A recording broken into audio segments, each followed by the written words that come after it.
I went to this post and saw this use case in this scenario from Ben Tuttle. So essentially how to build a system where you can enable conversation, like a one-to-one conversation between ChatGPT and Slack, essentially. Stay within your communication channel, but have educated conversations with AI assistants. So I thought to myself, I think this is possible to actually build and replicate in Chipp. So if you've not heard about Chipp and you're watching this for the first time, Chipp is a service that allows you to build and deploy real-world AI assistants. Very simple, easy to use. All you need to do is just head over to Chipp.ai and then go through the registration process. Quick, easy, and simple to set up to get started. Fill in the required account information. You'll be taken to this section where is essentially just dashboard. So here you can see I've got a couple of applications that have been used by real world users. I've created things like content generation systems, so sentiment analysis systems. So that takes feedback, understands if it's positive or negative, and then suggests the right and appropriate response.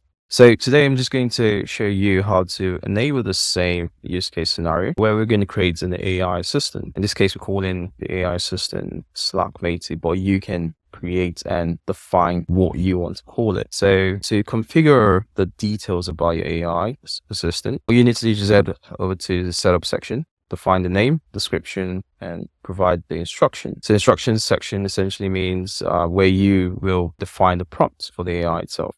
So what the AI should do, the boundaries it should respect, and how it should respond to certain questions. And then after that, you need an API key as well. Think of an API key as when you get to a hotel, you have a key, touch a key, and you're able to enter your room. So the API key from Chipp essentially allows external services, in this case, Zapier, to integrate with Chipp and enable the one-to-one conversation between Chipp and Slack. To get your API key and to get one, you would need to be on a pro plan, by the way. Just wanted to point that out. You need to upgrade your account, and with that, you'll be able to access an API key. But once you've upgraded, you just head over to settings here. And in this corner, you see API key.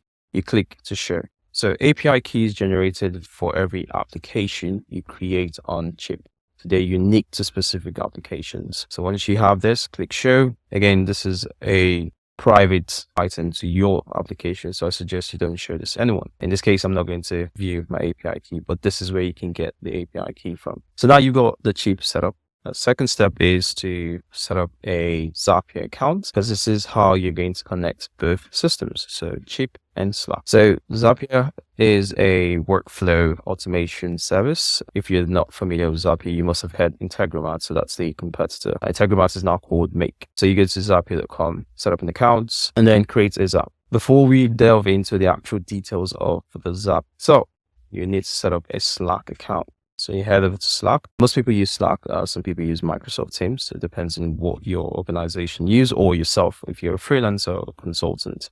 So when you go to Slack, you have channels where you have conversations for certain things. For example, you can create a channel to have sales related conversations. In this case, I'm going to create a channel called AI Buddies. This is where we're going to have the conversation with Chipp. And as you see, I've tested this and it works. So you've got all three avenues set up. So you've got Chipp account, you've got your API key, you set up your Zapier account, and you set up your Slack account.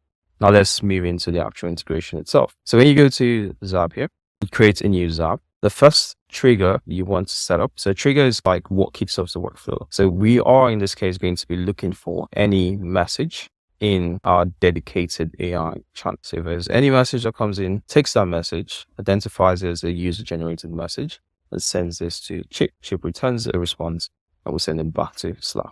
That's the end-to-end workflow. So I'll click edit now and then show you the setup. So head over to the first trigger point, select new message posted to channel as an event. So as you would see, there's a list of events that you can select from. In this case, we can select new message posted to channel. Now, when you click continue, you can move to the second panel here.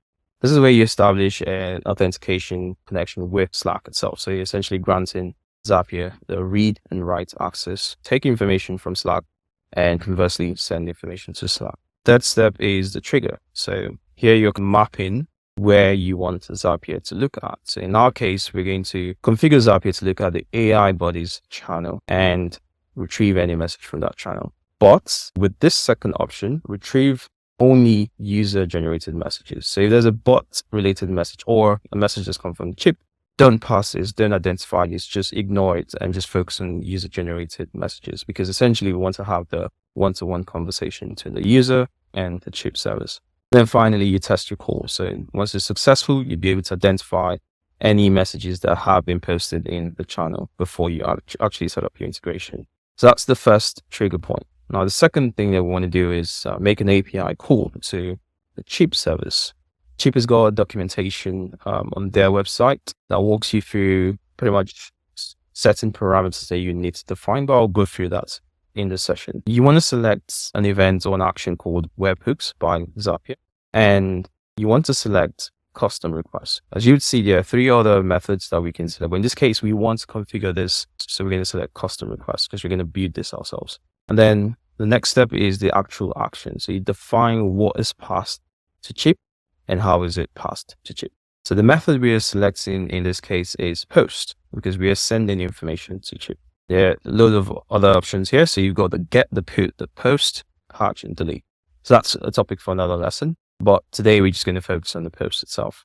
So after you define the method, you then post the URL endpoint. So Chipp has a URL endpoint for certain things, but mostly for the chat service. As you would see, the URL endpoint also includes chats because we're interacting with the chat service. Data pass through, we're going to keep this as false for now because we want Chipp to respect the JSON body parameter we're passing through, because we're configuring this ourselves, remember.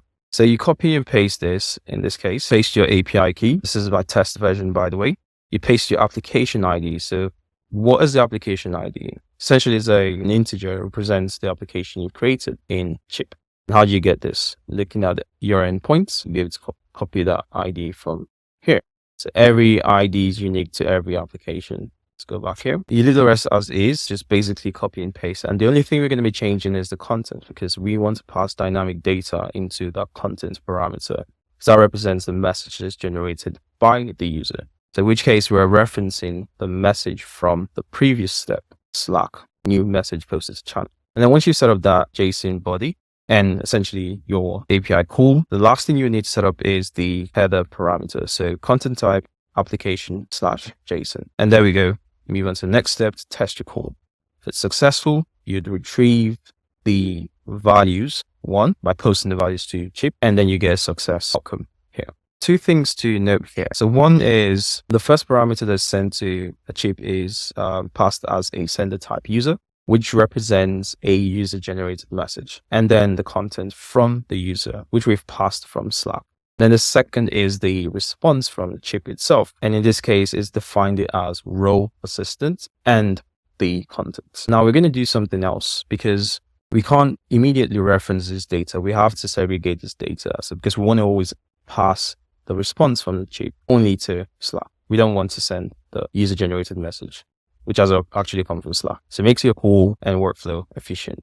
So we're going to go to the next step called formatter. So formatter is a feature within Zapier, which allows you to format your text or customize your text to whatever output you want it to have. So there are 4 events that exist in the formatter. And in this case, we're going to be using utilities. And from utilities, we're going to select the line item to text transformations action, because we're taking the array of information that's been generated by Chipp. So Chipp encapsulates the response in an array, message list array. So we're trying to segregate the response, so separating the user generated from the AI assistant generated response. And the only thing that separates both responses is a comma. So that's what we're defining as a separator here.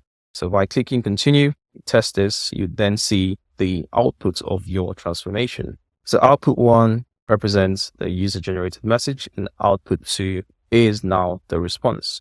And as you would guess rightly, we are going to be referencing output 2 in the next few steps.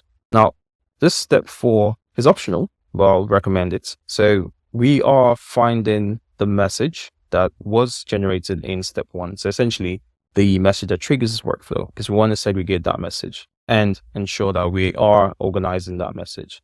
Likewise, you can skip this and use the threading mechanism, which I'll explain in the next step. So here we just establish a find, which when you click yes and test your action, it will identify the specific message. Now moving on to the next and final step. which is sending the response from Chipp over to Slack. So what you want to do is you want to select an event. So there's a list of events that exist here, but you want to select the send channel message event. Click continue, establish an authentication process between Zapier and Slack. Then move on to the actions. So this is where you define what is actually sent to Slack. So I'll walk through the items here. So first you want to select the channel. So we're going to be focusing on AI bodies because we want to send the response to this channel. Now the message text. So this is the response from the AI system. And you see why this step 3 was very important, because we've been able to segregate the response from the AI assistant. And that's what we only send back to the user as a response. And then these are optional. So you can send it as a bot, or you can just send it as a plain message. So essentially the bot's functionality adds an extra customization to your integration. And final item here that's important is the thread. So this is how you organize the conversation. I'm going to click continue, and you test this and you ping the response to the Slack channel. There we go.